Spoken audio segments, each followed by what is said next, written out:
Everyone wants to get their picture taken with Barack Obama, and David Cameron is no exception.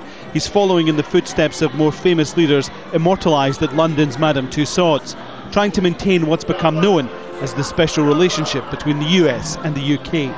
There's nothing fake in the political differences between David Cameron and Barack Obama. They approach many issues in radically different ways. Barack Obama has never seen Britain as his most important relationship. David Cameron is hoping that his trip to Washington will help reset that.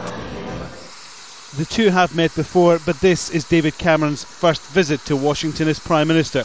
Top of the agenda, Afghanistan, and a deadline for troop withdrawals. They have differences, but they will try to come with a united voice in order to answer to their public opinion that they are united, and also to the Afghan government and people, and to the region, as well as the insurgents.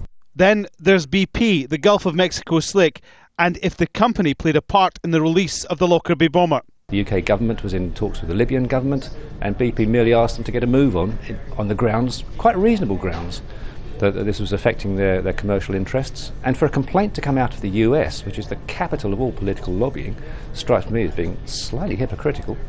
And the best way to tackle the world financial crisis. Although they share general philosophies, there are differences between Cameron and Obama, the US and Britain, mainly on the issue of the bank levy, this bank tax.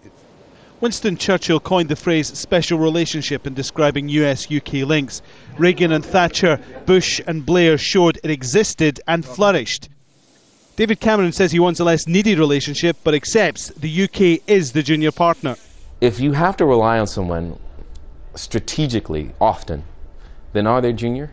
It's sort of like saying, is my wife the junior partner in a relationship? That will be difficult depending on what context we're looking at. But if he wants to call himself that, I won't say no. The US media will largely ignore the visit. Their UK counterparts will judge every word and gesture to decide if the relationship is still special after all. Alan Fisher, Al Jazeera, London.